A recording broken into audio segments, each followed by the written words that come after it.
Yellow just blocking in the house in my road. Gotta make her put it on. She don't like wearing clothes. Just left Concord, North Carolina. I was licking on booty and a whole lot of vagina. Eat a boozer with some ice cream. She'll remember you. Ice Cube make it chip like the winter do. See me with the crew. I done get some food. I see you looking like you do. Had to make a move, yeah, doing kind things like groupies.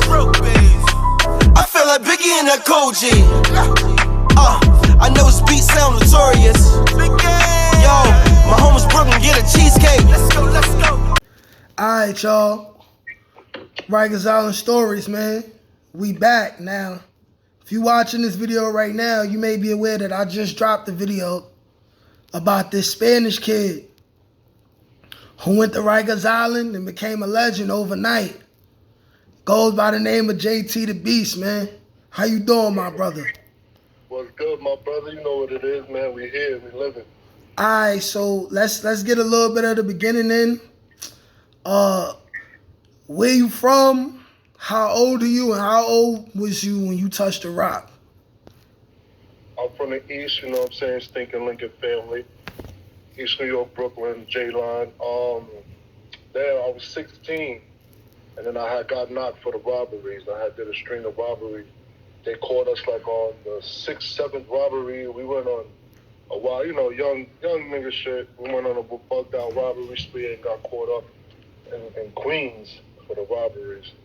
You get to the rock, you 16 years old now. Usually 16-year-olds tend to be the most, you know, like timid cats in there because they're the youngest, oftentimes the smallest. Run us through the beginning of you entering Rikers Island, being shackled, hopping off the bus, hopping into the building. What was going through your mind before you made it to the intake? Well, like everybody else, you know, we were young niggas, 16. First time heading to the rock, you know, you get them little butterflies in the stomach going over that bridge. Once you get over that bridge, you get a little tricky. But you know, niggas, like I got locked with my code D. I could see him. I was just like, bro, whatever we do, we not acting. We just going. We ain't no nervous looking. You feel me? But once you get over that bridge, you know how it goes. And then once I got in, gosh, you know, they shackle you. You know, they set us up. You know, take forever. We go to intake. But yeah, running through my mind, all I can think of, I'm thinking I'm gonna be around some big rocky niggas. You know what I'm saying? Because we don't even know about them. Like, damn, I don't think we gonna stand up to those niggas. But you know, then we got up in there. We realized, you know, we was going to adolescence, and then we went to the mod. What's that, mod 1? They send you some shit like that, intake? Yeah, mod 1. I be getting confused whether it was mod 1 or mod 4, but I think it was mod 1.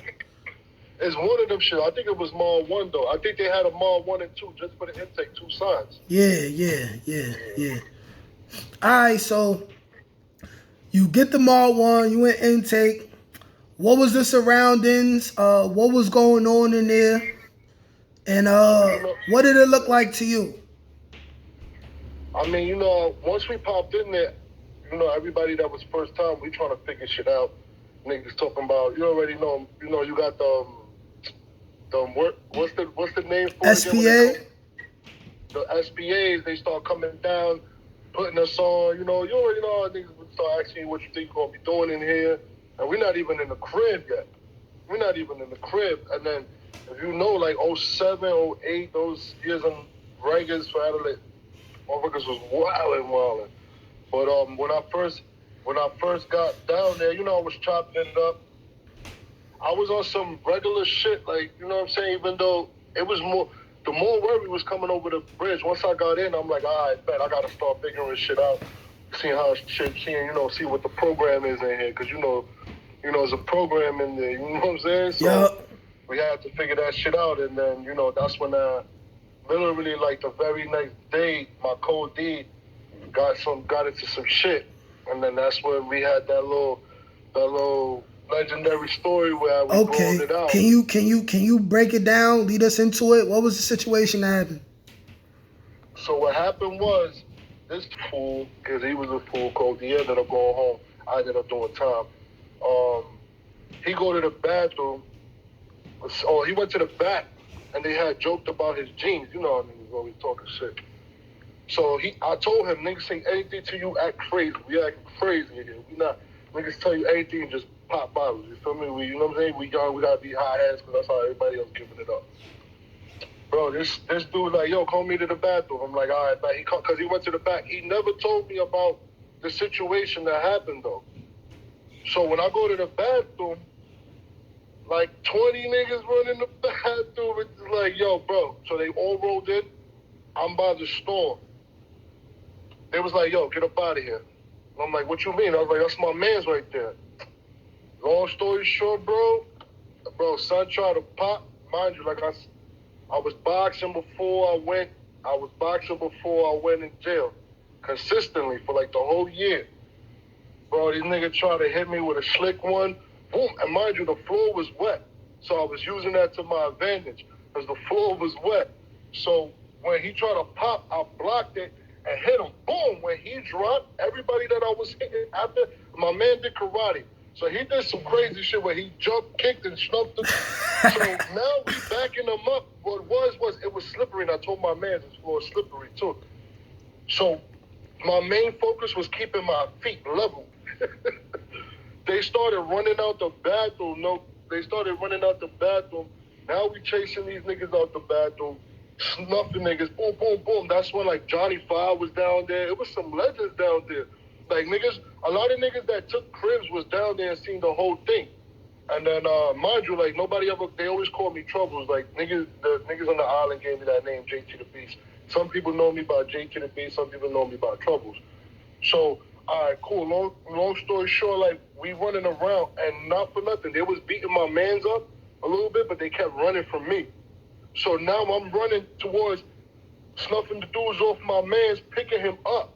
That's why niggas was respecting my shit. I was picking him up. Boom. I was like, yo, let's go. Boom. I said, let's keep giving it to these niggas. All right, now while we brawling, these niggas is running because all the turtles is coming in. The females grabbed my man. My man swung. He probably thought it was another, like, you know what I'm saying, dude hitting him. She fell. Once he hurt that CO female, it was over for us. Bro, this one turtle nigga hit me so hard, I flew back like, you know, them niggas was big. The A-team. So hard, boom, I went back like 4 fucking, you know, in the malls, you got the bed set up. Bed. Bro, he hit me so hard, bro, I went back like 4 beds. I went up, I jumped back up to try to rumble, to hit him again, bro, and all I remember was like 5 police just giving it to me. And then my mans, they did him dirty. They had him thing and they had 2 females officers slapping the shit out of the back of his head because he knocked the female down. They did him dirty. The big dude came in, he was like, which one of y'all hurt my female CO? Once they pointed him out, they started flexing him way longer than me. But then that's when like, literally like, supposedly some of the niggas that I dropped was some real known, I remember it was some Miller dude and then it was supposedly some folk dude or some shit like that. And then niggas was saying that they trying to put a kite on my head. It was all kind of shit going around because I was hitting blood niggas, this, that, YG niggas, all kind of like, because nobody knew who the fuck we was and we were, you know what I mean? They were trying to tell me, get up out the bathroom. So, yo, bro, and even the steel lady came, she was like, yo, she was like, who the hell are you? She said, what kind of beef you got? She said, yo, she couldn't believe it. Bro, you know what it was? I was using the slippery floors to my advantage. Because that floor was mad slippery, bro. And even if I'm telling you, even if somebody blocked it, boom, bro, they was dropping, hitting the ground so hard they wasn't getting up. So motherfuckers was like, oh, knocking everybody the fuck out.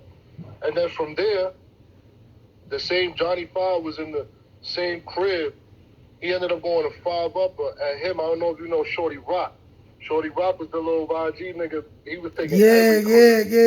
I know of him. I don't know him personally, but I remember I was in one of these cribs and he had pulled up to the other side. Yeah. So what happened was when he went to 5 up, and they finally placed me. Him and Shorty Rock had the crib.